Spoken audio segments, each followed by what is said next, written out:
Okay, I've got a p59 ECU here. Here's a p01. This B67U location is the location for the idle air control driver, which this doesn't have because it's drive-by-wire. This is P01, of course, drive-by cable. I'm gonna pull the IAC driver out and put into the P59.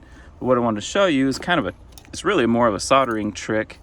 I'm using a chip quick flux, but what you want to do before you start trying to desolder is come in and add solder to these pins. That'll make them come out a whole lot easier.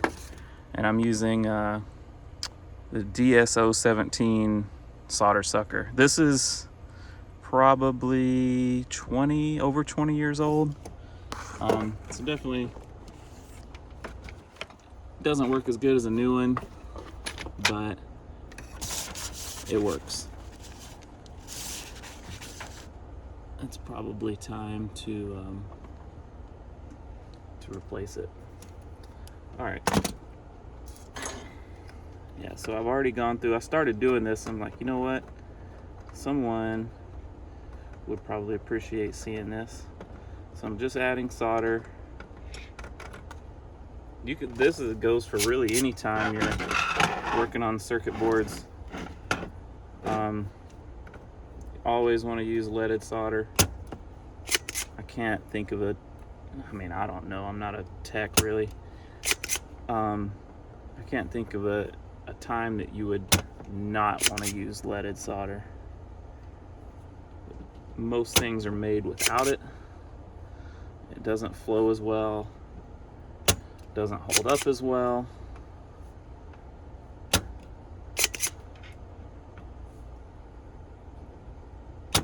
It's just not as good.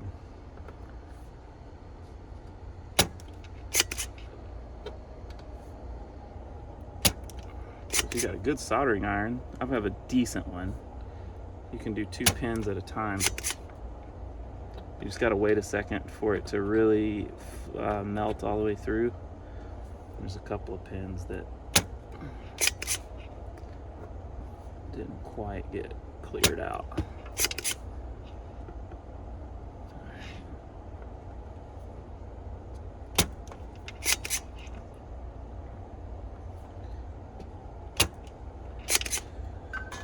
Going in and cleaning out your holes is really going to help minimize any damage to the board. Even though you're taking it out, it's just good practice to try to be able to remove components with as little impact as possible. I'm coming through with the soldering iron and just pushing the pins loose. So I'll show you what I'm looking at. See how some of those pins are moving and some aren't? So we're just gonna gently keep touching those pins while we wiggle. You may have to hit them again with solder sucker. If you have one that's just really stubborn, resolder it and resuck it. Again, you could just yank it out, but you're going to pull out vias and pads, and I'm going to try to avoid that. So, and when I'm wiggling it, I'm only wiggling it in, I'm not bending the pins, I'm only wiggling it in the space. So it just kind of wiggled on out. That part number 69200. I don't know if this is going to work or not, by the way. I'm just doing it. Try it because I've got the stuff here. I'm going to put a little flux on here. Again, I'm going to put a little bit of fresh solder. And these pins are the ones we really need to try to minimize any damage and make sure we don't mess up anything around where we're soldering.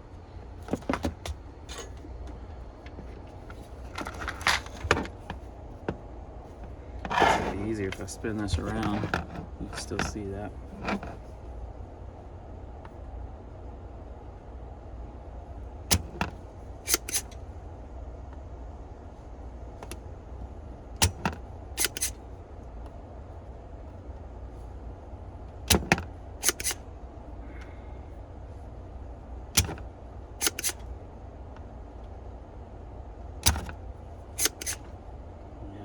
This is kind of a fragile board. I can see the pads starting to lift from the heat from soldering. So you really got to be careful with this style board. They're not made to be reworked.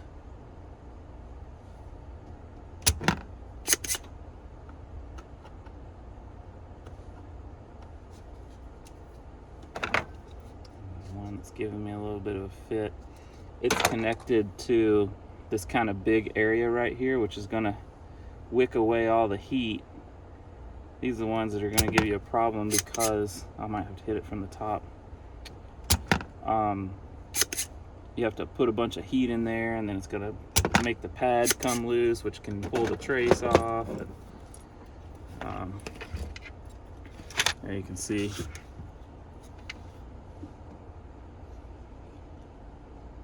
That one pad that it didn't even melt through.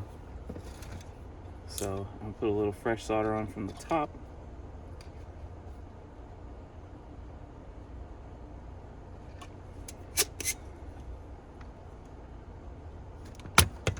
Yeah, there we go. All right, all cleared out. You can see the light through there. All right. This is a flash chip out of a another p59 that I have a RTLS1 daughter board soldered into. Be careful where you lay this. You don't want to bend the legs. You really want it to just kind of go right back in where you can. Alignment is somewhat critical. There's a little ledge for this to sit on because this all has to slide into a heat sink, and I'm assuming this being a actual motor driver, it will build up some heat. So if it's not against the heat sink, it could cause issues while it's running. When it gets hot, the characteristics could change. All right, see how I just soldered one side of each one pin on each of the sides. I'm gonna add a little bit more flux and go to town. I need to make sure we're putting enough solder to kind of fill the hole all the way through, because we don't want to put electrical stress on the via. If the via is the metal piece inside the hole that carries the current through.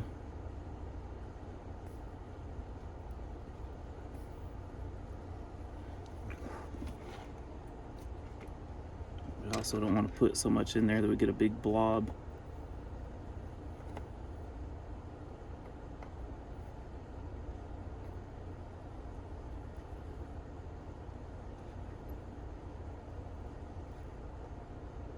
Now, as far as tuning goes, I still haven't quite figured that out. What needs to be changed to take these from drive-by-wire to drive-by cable, if anything. I'm sure there's some accelerator pedal stuff. Oh, that's the wrong side. Yeah, it looks good. It's not perfect, but it's definitely a good solid connection. Let's see if I can get it to focus. Yeah, it doesn't want to focus. You get the idea though. But that's it. That's swapping the idle air control driver, put it back together, and I'm gonna go test it out. Thanks for watching.